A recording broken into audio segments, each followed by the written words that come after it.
Good morning. Welcome to Books at the Bottom of the Stairs. My name's Lorene.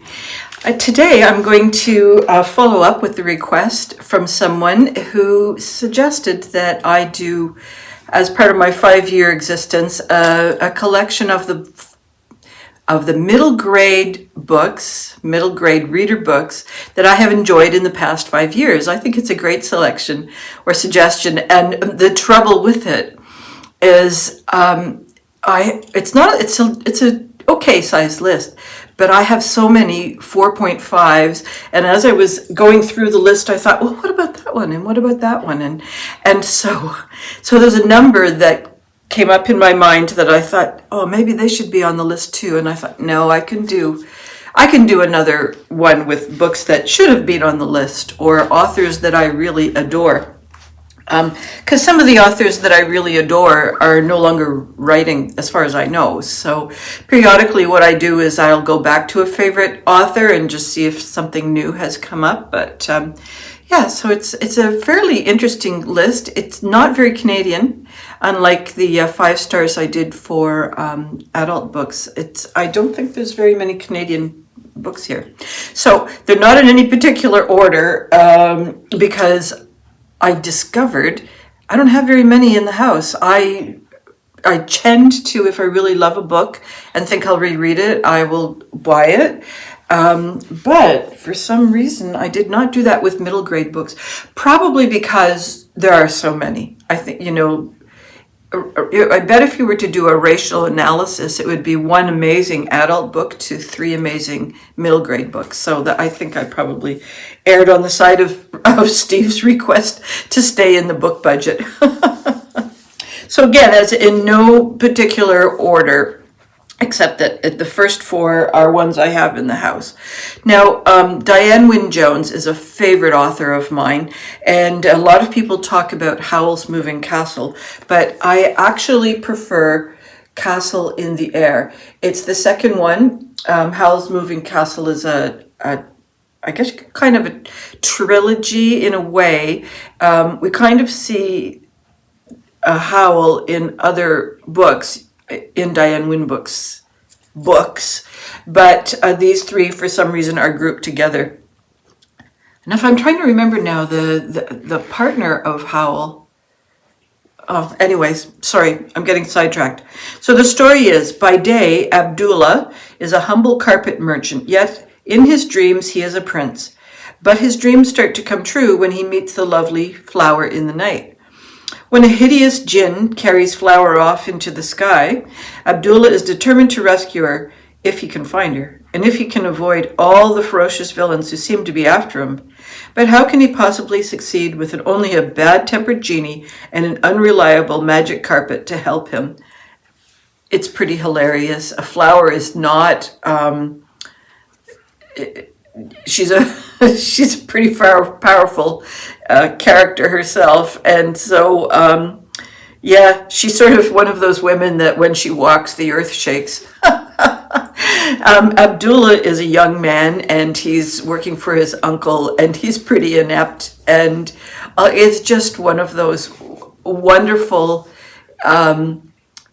characters with flaws. And yeah, he is being chased by a lot of villains, and I guess by marrying the princess he will become a prince, but first he's got to find love that's beyond being a prince, being the idea of the prince. He's got to love Flower.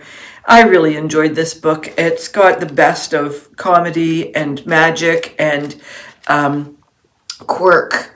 It's just delightfully quirky.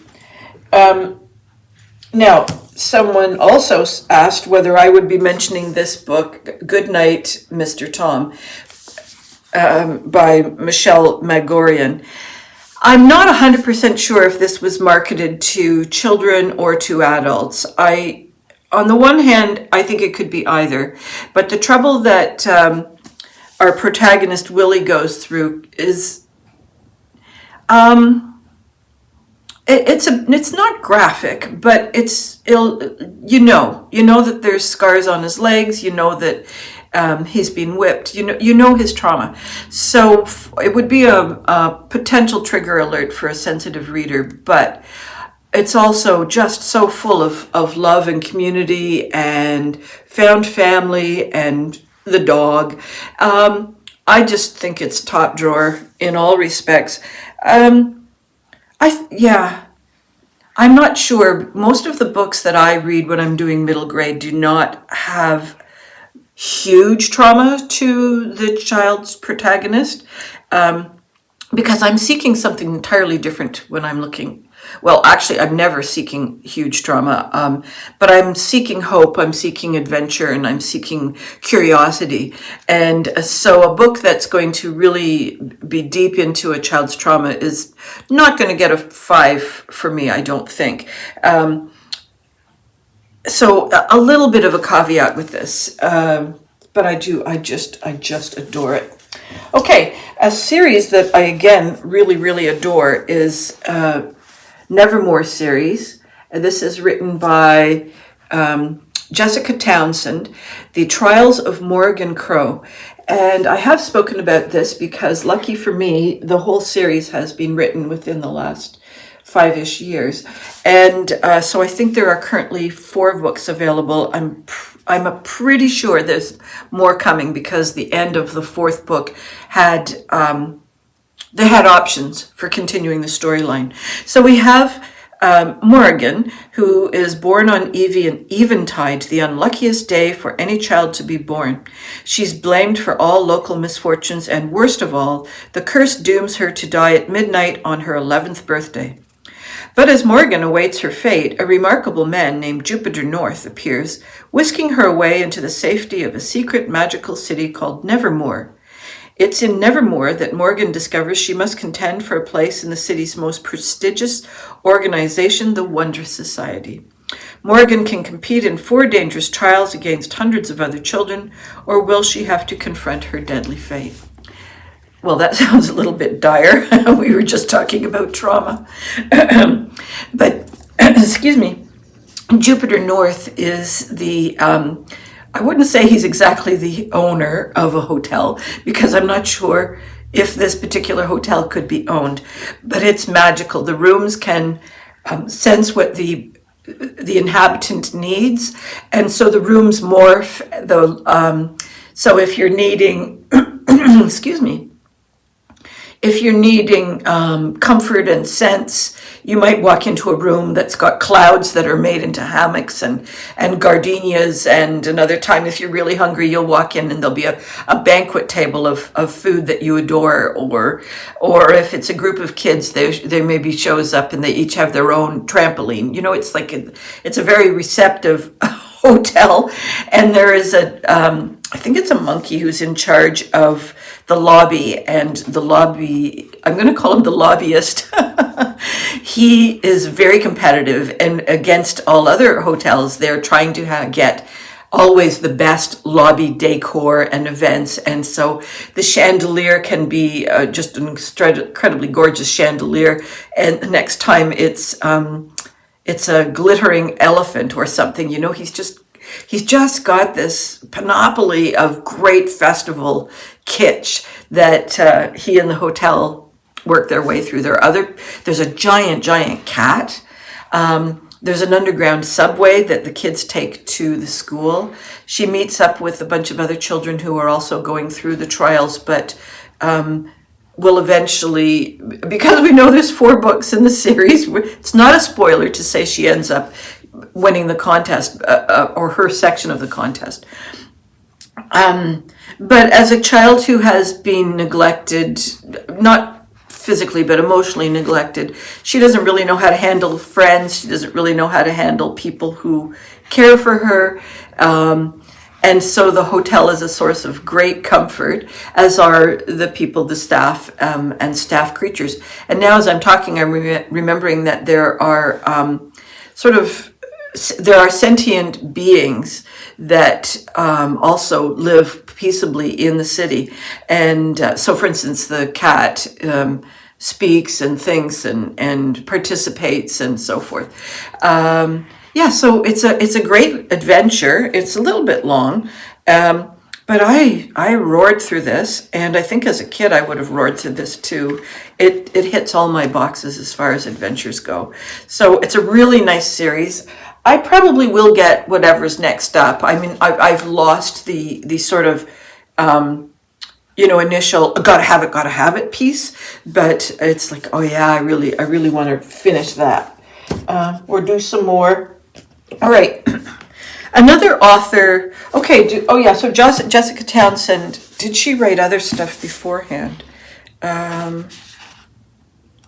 It looks like this is her debut novel, so she looks pretty young on her author's picture. So she comes from Australia, and if you've never really paid any attention, the Australia publishing industry has got excellent stuff. So if you're getting bored of your own country, go to Australia.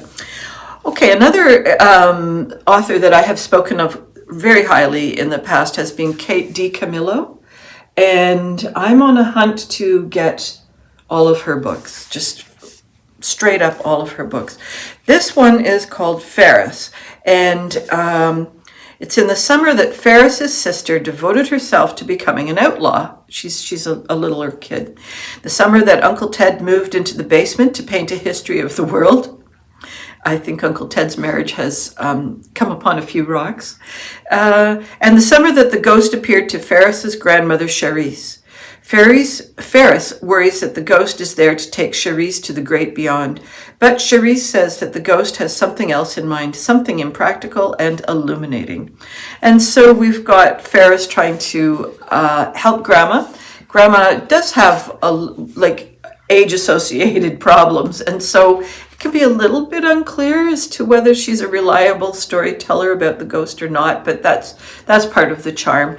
And so I think, as Kate DiCamillo tends to do, she tends to have a fairly small cast of characters, and she tends to look into both the family group's story, but also outside of the house kind of a story, but she keeps it pretty tight to the group.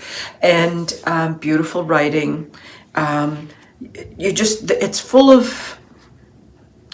of emotion, it's full of action, but not daredevil kind of action. This is more like, I don't know if it actually happens, but sneaking Grandma off to go and talk to the ghost, or just, things like that.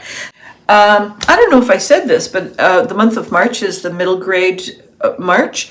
It's also Mystery Madness, and some people are having a lot of fun finding middle grade mysteries to recommend or to read. So I fear this video is going to have a lot of editing chops because I'm looking on the computer for book summaries to make sure I give you the full story. So it's going to be a choppy video, sorry. So the next book that I loved and read, it was sort of a reread in that I had only ever seen it as a movie animation, is The Reluctant Dragon by Kenneth Grahame. And if you have never seen this, it is so charming. I don't remember how I saw it. It was maybe on the Disney Channel. I'm not sure that it was a Disney film. Anyways, it's animated. It was first written in 1938 by Kenneth Grahame, and it's a story of a young boy who befriends a poetry-loving dragon living in the Downs. The townfolk discover that the dragon is there, and they send for St. George, who of dragon slaying fame. Well, St. George is so old and decrepit, and he's like, oh, not another dragon, and his charger is just become an old nag, and the horse just is like, oh God, you mean I have to run? So St. George and the dragon and the boy and the horse get together and figure out how they can convince the town folks that it's okay to have a poetry-loving dragon just living in the cave above town. It's so wonderful. That's one that I don't think I read when I was younger, but I had seen the film, and so at a certain point decided, I really do need to read this. Okay, the next one is Everything on a Waffle by Polly Horvath. Primrose, her name is Primrose. Okay, this is It takes place in Canada, in a small town called Cole Harbour, and Primrose's parents have been lost at sea, so she's gone to live with she's living with her Uncle Jack, and she's living in this funny little town of Cole Harbour. There's a restaurant there that serves everything's just waffles, and Primrose discovers the cook at the restaurant named Kate, and so you can get your lasagna, your fish tacos, your waffles. They all get served on a waffle, and so the whole town has this sort of little eccentricities as you go along, and so Primrose is making her way through this little town. I guess eventually, if I loved it, that meant something really good happened at the ending. Don't want to give it away. But what I did not realize is, now looking at Goodreads, is it says it's Cole Harbour #1. So wow, I've discovered that I can go back and maybe captured number 2 and 3, which suggests that Polly Horvath, who is another favorite of mine, is still writing. She has got some great books. She has The Canning Season, My 100 Adventures. That also has a number 1 beside it, which suggests there's more than one book. Mr. and Mrs. Bunny, Detectives Extraordinaire. That's how some of you might have come across Polly Horvath, because that's an early reader book. So if you're reading it or your kids was reading it. Next, I've got for you Word After Word After Word by Patricia MacLachlin. Patricia MacLachlin is also a prolific author for middle grade readers, and she was the winner of the Newbery Medal at a certain point. She is telling the story of Miss Mirabel, a teacher who's come into a classroom where everybody's pretty bored, and she's introduced words. And so I think what's happening is that the students are supposed to respond to the word of the day or the word of the week. And she introduces the concept of poetry. And the kids, some are pretty into it, and some of them are pretty reluctant. And what she's introducing the kids to is the idea that your thoughts matter, and that writing them down in some format, poetry or otherwise, is a really valid way of hearing yourself and hearing your own thoughts, and also supporting other people in that pathway. So it's a little bit of what shall I say? She's an author and she's writing about writing, so it's a little bit of a closed circle book in a way. And I read it and loved it because I'm also a writer and I love to talk and I love to read. So those are all words. So is it as good as I gave it? Some people might argue with me on that, but I think if you've got, I don't know if you're a teacher out there, then you don't have to follow what Miss Mirabel did, but she's got some interesting conversations with her students about the craft of creative writing, and it might make a good read to the classroom type of a book as well. I'm sure you've all heard of Sharon Creech. She is an American prolific author of children's books, and she has one that I don't think, in some ways, if you were to put the entire panoply of Sharon Creech books in front of me, I would really have a hard time finding the 5s from the 4.5s. I think on the whole, I love everything that she writes.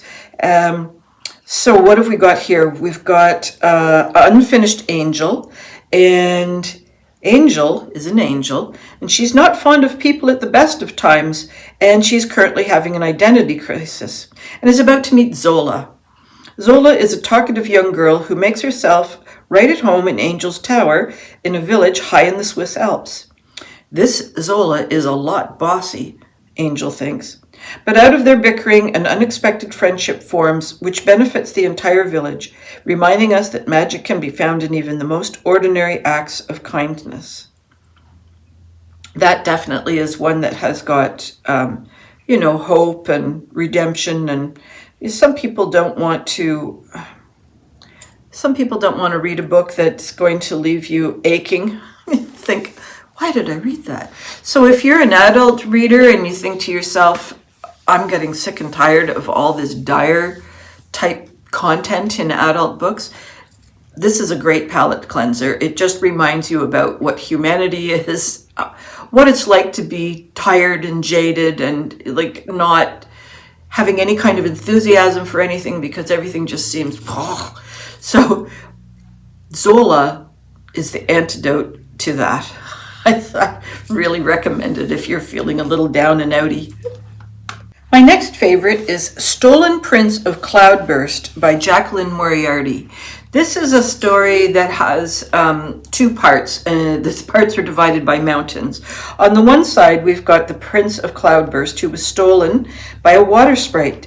10 years later, he's being reunited with the king and queen, and they're planning the biggest party in the kingdom to celebrate. On the other side of the mountains, Esther Metalstone Starnese is looking forward to another year at the boarding school, but she arrives to find a number of strange and unsettling changes. As the secrets and dangers escalate, Esther must find the answers to several puzzles. But can she do this because she is not skilled or talented like her sisters? The two stories somehow come together, and we've got some pretty interesting secrets and dangers. So this is a great adventure story, and Jaqueline Moriarty is a great writer. I believe, now I could be telling a lie, that she mostly writes for young adult, I thought. Yeah, Feeling Sorry for Celia, The Murder of Bindi Mackenzie, A Corner of White. Yeah, but she has got the skill set to write really solid young adult books that are appealing but not drowning in self sorrow.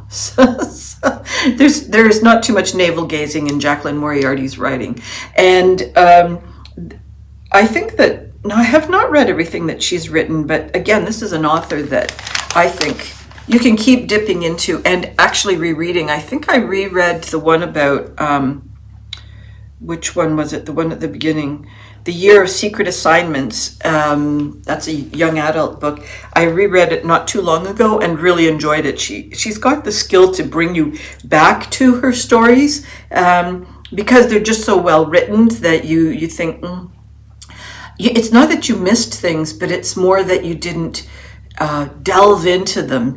The plot generally and the characters generally keep you moving, and then the next time you read it, you just think, oh, I missed that detail, or that explains it a bit. I tend to be a bit of a rapid reader sometimes. As the pace builds, so does my reading.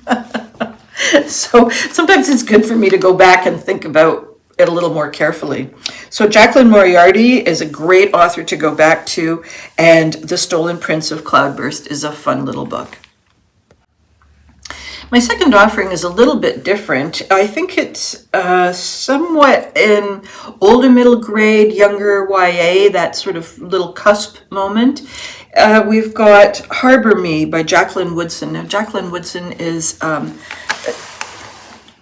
she's not a new author. I would say that she's recent. Some of these other authors I've been talking about have had longer careers. So Jacqueline Woodson, I think, is still sort of early-ish middle career, and she's a great author. Great. I don't think there's anything I've read that has disappointed me. And Harbor Me is about 6 children from different backgrounds, and they meet for a weekly chat with no adults to listen in. What a blessing. The special time and place soon becomes a harbor, a safe place where they can express the feelings and fears that they have to hide from the rest of the world.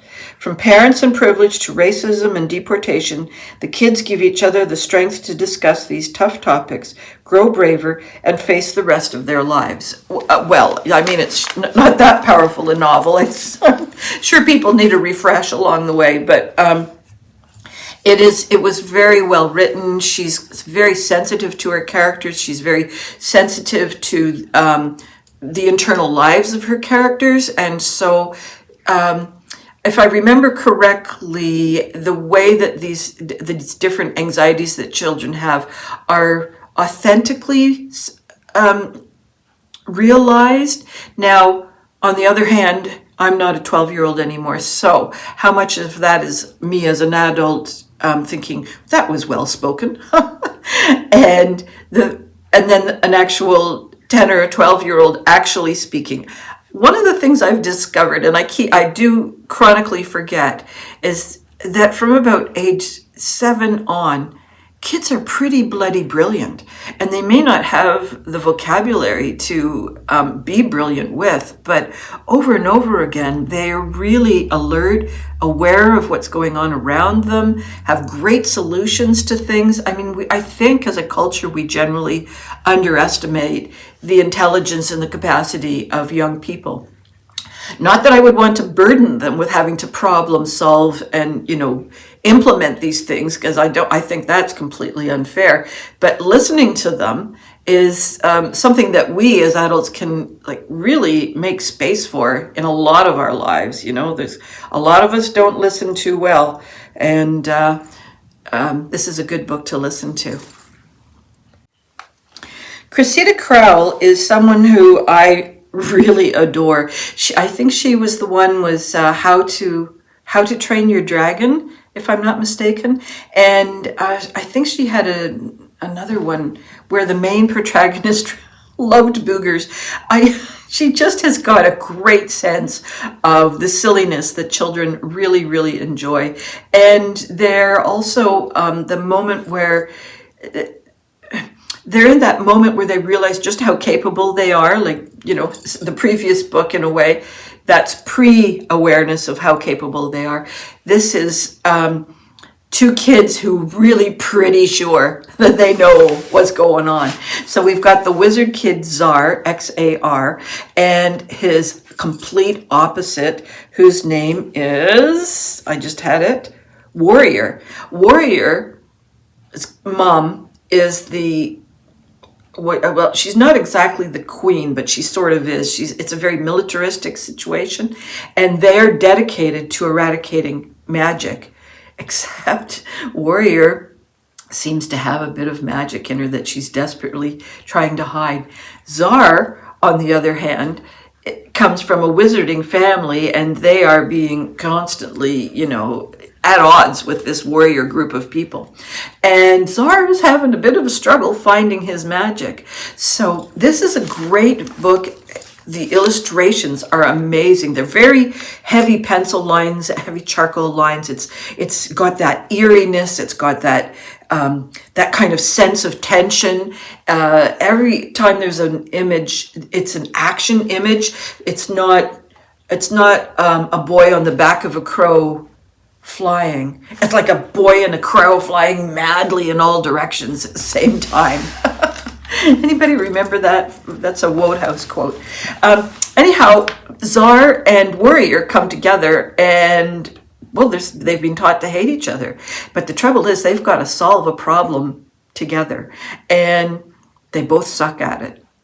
And that's pretty much the story. And I think there are 3 books in the series.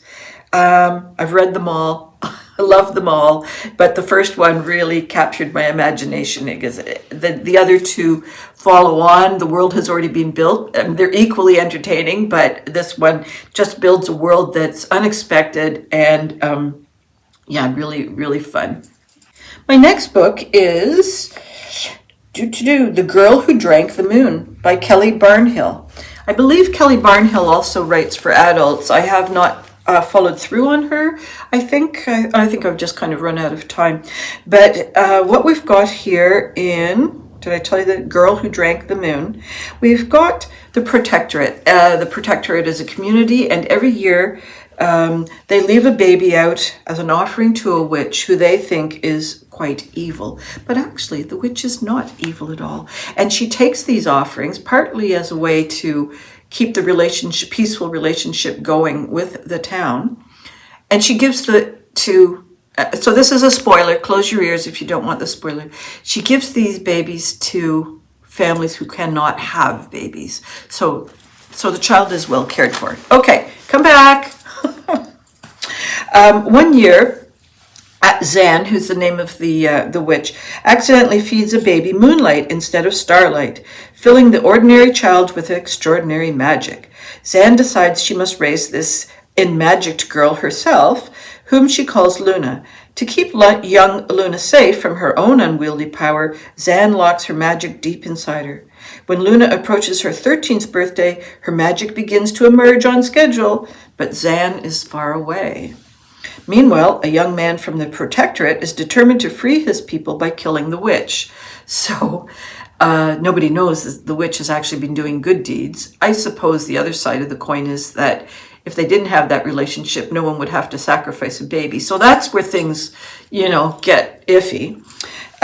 Soon it is up to Luna to protect those who have protected her, even if it means the end of the loving, safe world she's always known. It's a fun book, and the secondary characters are so well drawn. There's a swamp monster named Glark and a perfectly tiny dragon, and it goes on from there. I just remember being so enchanted by this book. It has the right amount of adventure. It has the right amount of self-introspection. It has an interesting problem, like this baby problem has to be somehow resolved. What are you going to do if you're the parent of one of the baby who's been taken away? That's a lot of grief. But on the other hand, your child was well cared for. So ambivalence. You don't have to get deep ambivalence like that in a middle grade book. So I don't remember how that piece was solved, but things went okay. So now the other books by Kelly Barnhill, I have not explored, so can't tell you about them. The next one is a chiller. I remember being really tense, almost upset reading this book because it does grasp the kind of gothic's the wrong word, but that sort of haunting.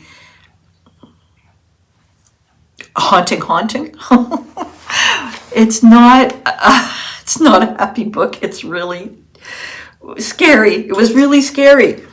Small Spaces by Katherine Arden. This was nominated as the Reader's Middle Grade and Children's Choice, so that's an award by Goodreads. Now, I don't usually trust Goodreads award system.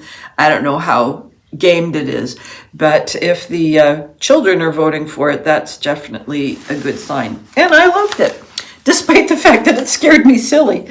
Okay, we've got Ollie, who has found a woman who's throwing a book in the water, in the river, and Ollie interrupts it and ends up with the book, reads the book, and they end up the next day on a school trip in a bus at this farm. And this farm is filled with scarecrows. And look, I don't love a scarecrow. A few other things I don't love, but a scarecrow is definitely in the top 20. I don't mind a good acre or two between me and a scarecrow, but any closer than that, not so good. So these scarecrows become a big part of the story. They sort of come alive. Where did the scarecrows come from? Could it be children who are found after nightfall, or could it be some other source of all these scarecrows? Who's the evil person? Who's going to be the solver of the evil situation? There's friends involved who run into trouble. It's so full of tension. If you've got a kid who doesn't like, or you yourself don't like that kind of, what's the word? Long resolution. I don't think it's a very big book, but the whole thing, it takes its time to get to where it needs to go. I generally don't love a scare. I don't like to be scared. This is so well done. It's one of the few times I can say I enjoyed being scared. So I do really recommend Small Spaces by Katherine Arden, and there's a number 1 beside it, so clearly something more happens. Dead Voices comes next. Dark Waters comes after that, and Empty Smiles. Now, it's a 4-book series, and I'm not going to read any of the others because that was enough. If you like to be scared, that's where you got to go. So the next book I've got is a bit of a switch. It is Answers in the Pages by David Levithian. I've read a number of David Levithian books. They've all got good ratings from me, but this one got a little bit of an extra rating, and it's kind of surprised by it because it's one of those books where it's a teaching book, if you like.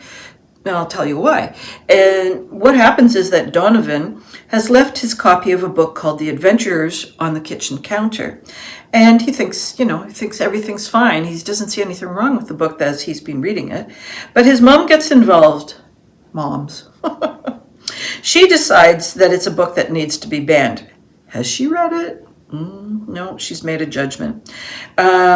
He doesn't. It seems to contain two protagonists who are falling in love, and Mom objects to that journey of those two boys.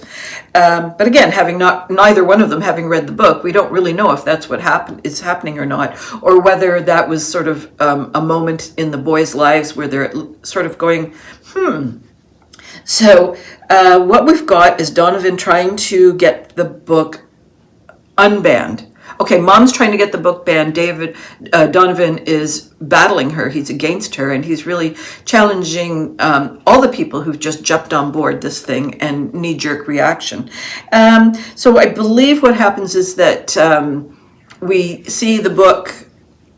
We see the story of the adventurers at the same time as we see the conflict between Donovan and his mother, and Donovan's journey through trying to deal with when adults think a book should be banned. So we're also talking about banned books. I'm surprised I have it here because as a knee-jerk reaction myself, I tend not to like books that are there needs to be social justice and social a civil society. They need to be part of our teaching as examples and so on. So it would be great if the whole world didn't have this kind of thing happening, but we do have it happening. And my question to myself constantly is, when do kids need to be made aware of that? Life is really long, and there's very little of it that's spent between the ages of, to me, sort of innocence and curiosity, sort of ages 4 to, let's say, 14. And then after that, there are just so many pressures on how to behave and what to think and how to do it and blah, blah, blah. And then, like, here I am 67 years in, and I'm thinking, I didn't need that early, you know? I would have liked a little bit longer without having to know some of this shit, especially as my own family was on the dysfunctional side, let's say, Dad. And I didn't necessarily need to know how much of the world also sucked. So, I'm a little bit of an advocate for innocence, not censorship, but so that's probably why I've got this book on my list, is because it's done in such a way that I think it's respectful to the topic and respectful to both Donovan, his mom, a little bit. I mean, there's a little bit of judgment there, but I think more importantly, there's a respect for the relationship between the two of them as to how they're going to handle being on opposite sides of the coin, because this might not be the first issue. It could be the beginning of the schism between mom and son. So more importantly is, how are you going to come to a division of thought and have communication and have a healthy relationship around that? Because, if you've got Donovan who's reacting to banned books when he's a young person, chances are there are going to be other topics that they disagree with as time goes by. So I think they handle that piece of conversation and reconciliation quite well. And I think that's why I've got it on my top 5. I've read other books where I just get frustrated, where I think, a 12-year-old should not have to be solving a developer's desire to build over a marsh. This is they can be, I feel, oh my God, I'm going to go on a rant. The adults are responsible for that sort of thing. A kid can witness it, a kid can be adjacent, but to be ultimately responsible for solving the problems that the adults are perpetuating, I don't love that. Yeah. So, is that censorship? No, I guess I would not ever say, don't read that. I think maybe what I'm saying is don't write that. Write something a little more fun, huh? Or create a situation where there's a division between the parents that is, I guess, in the realm of maybe historical fiction or in the fantasy or something, so that it's just, I would hate for a 10-year-old to come out of that book and just go, oh my God, I have to go look in the library and see if there's banned books. And you know what I mean? It just, no. My imagination sometimes goes a little too far. So, take all that with a grain of salt. Okay, 2 more books to go. I had to take a break. That last one left me so blubbered. Okay, Moon Over Manifest by Clare Vanderpool.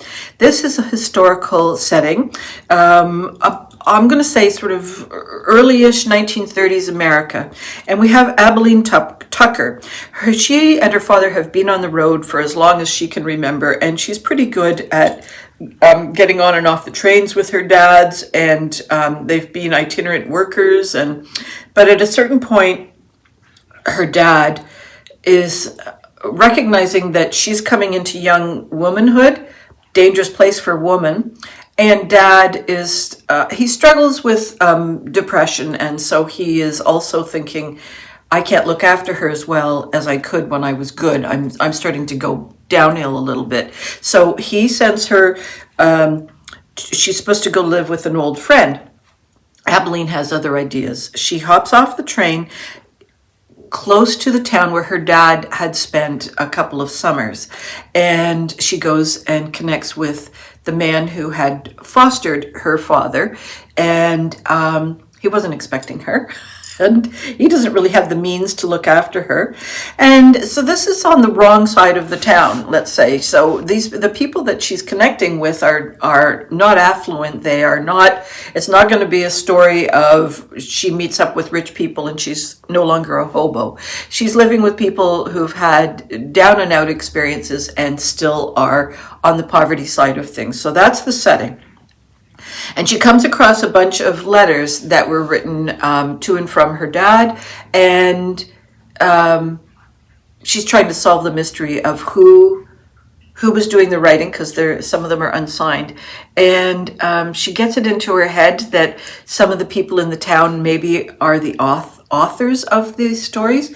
She meets a couple of young girls, and the 3 of them are on this kind of mystery hunt. And as young kids everywhere, it's like playing hide and seek with a baby, and they put the hand up and the baby thinks it's hidden. So these girls think that they're just being such clever sleuths. Everybody knows, oh, there go the 3 girls.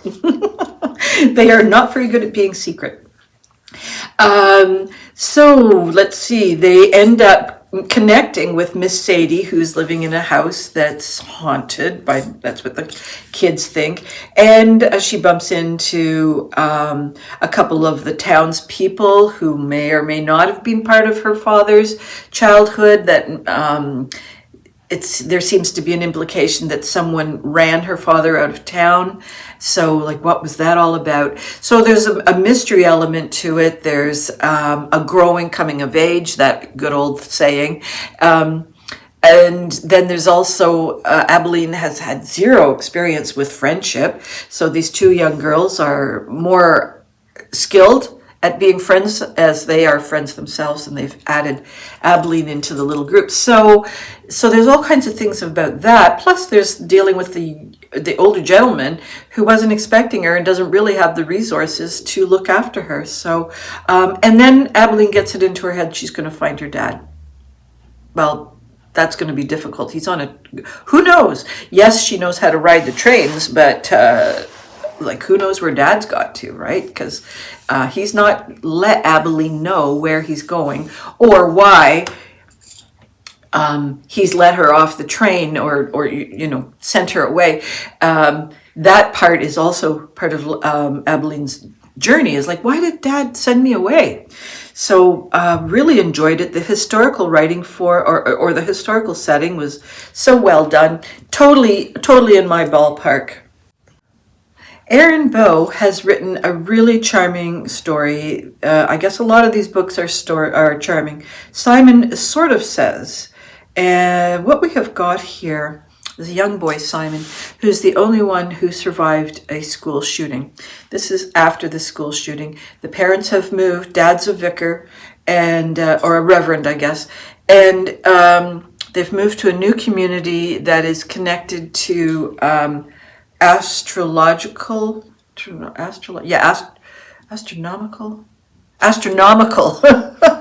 research. And so this is a town that's sort of blacked out, if you like it's a no-fly zone. There's no Wi-Fi. Everybody in the community knows that there isn't any internet connection and so forth, because the research center does not want to have any interference wavelength, whatever the science is around that. So this is like a bubble in the world, in a sense. Yeah, I mean, you can leave the town, you're not locked into it, but you just can't get internet. So you have to go somewhere else to get your internet, which makes landlines instead of cell phones and that kind of thing. So Simon is not letting anybody know that he was one of the only survivor of this shooting in a different town. And he meets a young girl who I guess has got high functioning autism, let's just say, and she's very, very obsessed with astronomy. I always get astrology and astronomy mixed up. Astronomy, and her mom is at the research center, and so she has a scheme that at one point there were some messages that came in that they think might have been from aliens. Has a plan about how to help her mom and help the research. And she's a bit on the neurodivergent side, so she can be a little hyper-focused on things.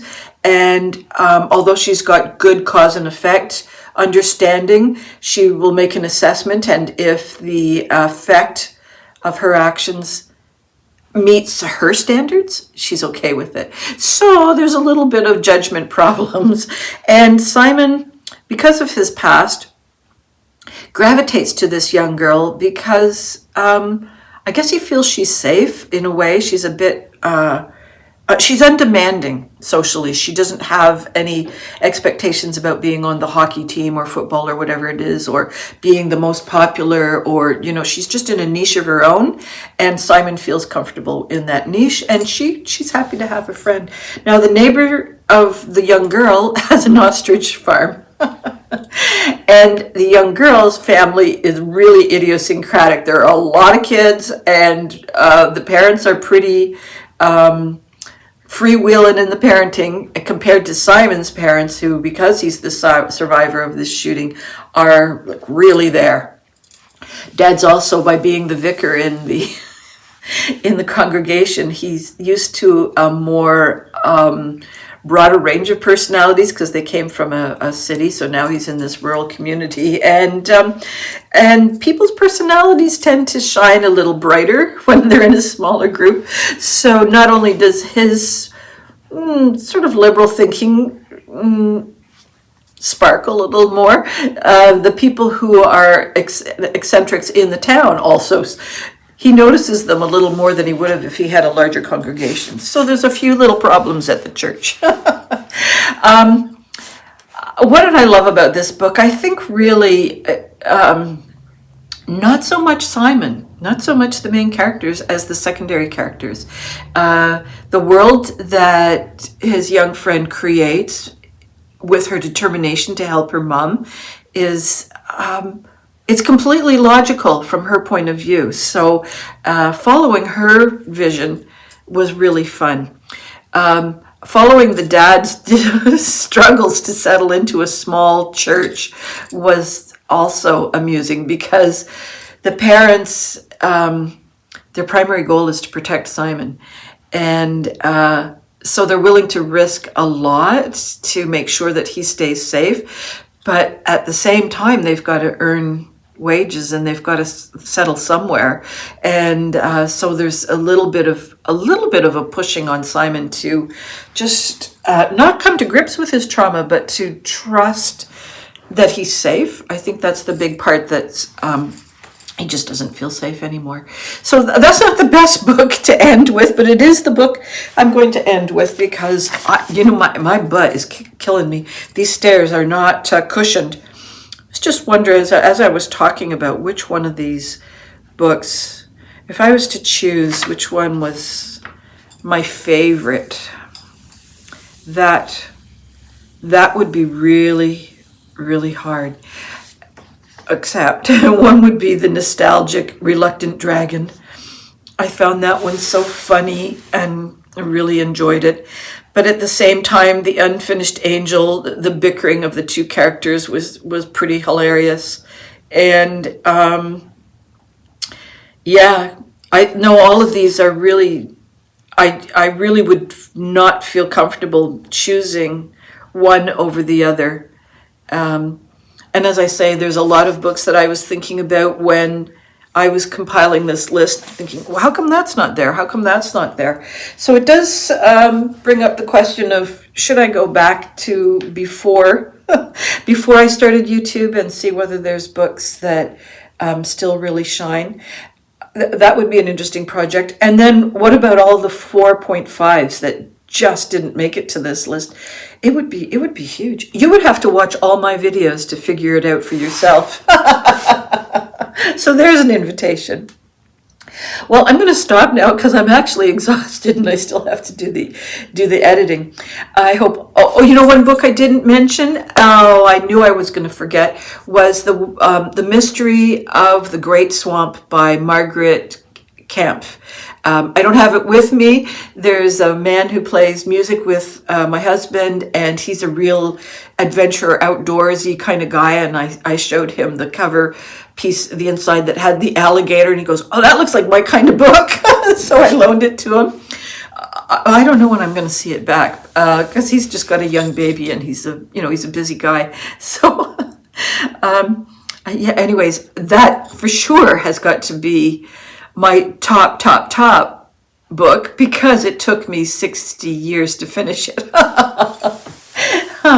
But yeah, actually, and we talked about that a little bit then too, was it getting a 5 because it was really worth a 5, or because it met a bucket list, or because I finally got to find out the ending of the book. So how much can we depend on my ranking for that particular book? I'm not sure. Well, okay. I hope all your reading adventures continue to come true, and I will see you again. And enjoy your middle grade reading march. Bye-bye.